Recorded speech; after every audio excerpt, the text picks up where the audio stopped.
The phone buzzed at 2:14 a.m., a sharp, deliberate sound that jolted me awake. Half asleep, I instinctively reached across the empty side of the bed, Emily's side. She'd said she was working a double shift at the hospital, but the message illuminating her screen didn't feel like work. Can't stop thinking about last night. Same time tomorrow. I stared at it until the glow seared into my eyes. My heart didn't race. It sank. A strange stillness washed over me, like plunging into deep water and never breaking the surface. For 15 years, I believed Emily was my person, the one who understood me without words, who held my hand when life hit hard, who whispered, "We'll be okay." But staring at that message, I realized she was already gone. Only her body remained beside me. That morning, she came home and I pretended to sleep. She moved softly, her perfume unfamiliar, something she never wore for me. In the dim light, she looked like a stranger I once loved. The following days blurred together. I noticed the small things, extra showers, the phone face down, laughter that belonged to someone else. I didn't confront her. Words felt too small for fracture inside me. Instead, I began to plan. I withdrew small amounts from our joint account, enough to avoid suspicion.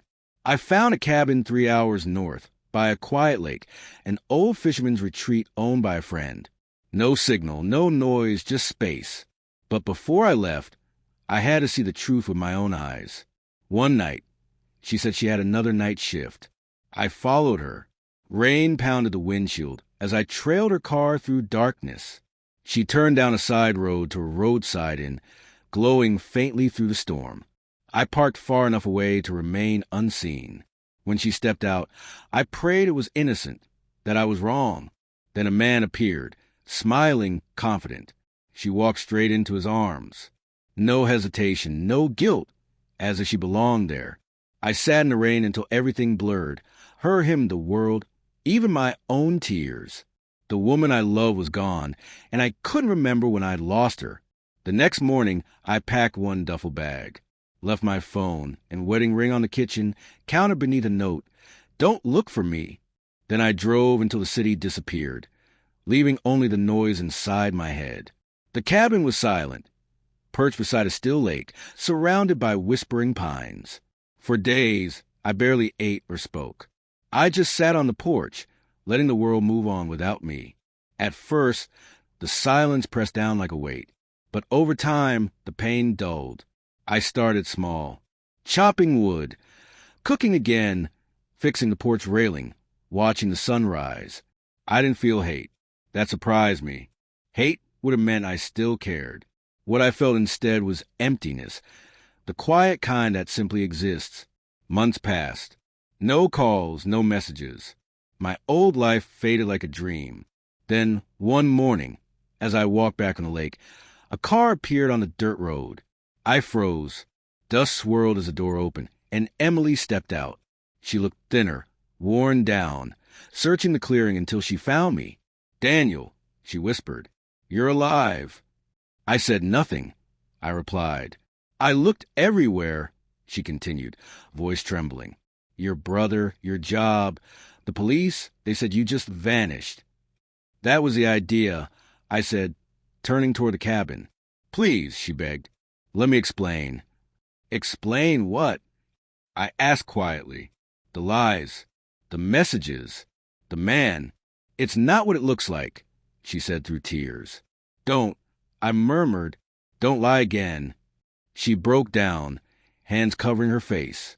"I made a mistake. I was lonely. After your father died, you shut me out. I didn't know how to reach you. So you reached for someone else," I said.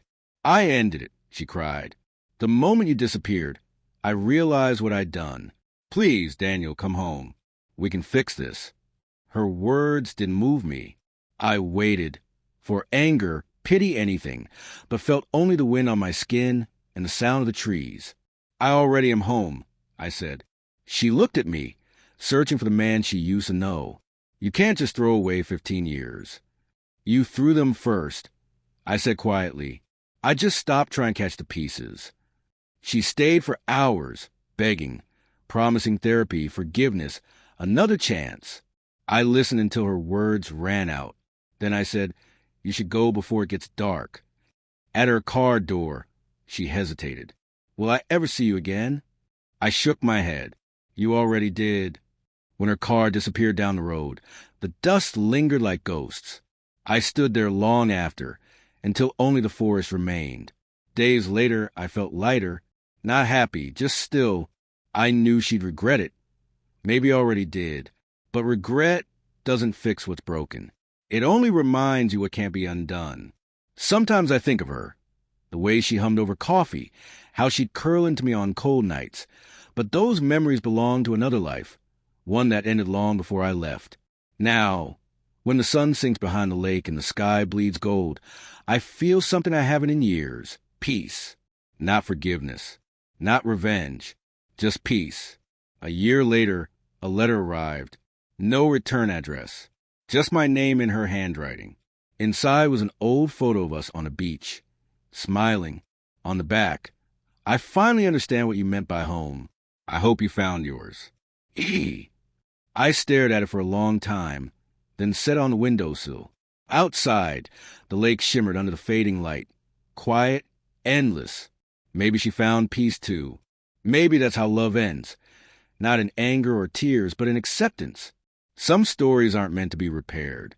As the sun slipped below the horizon, I whispered, "Goodbye, Emily."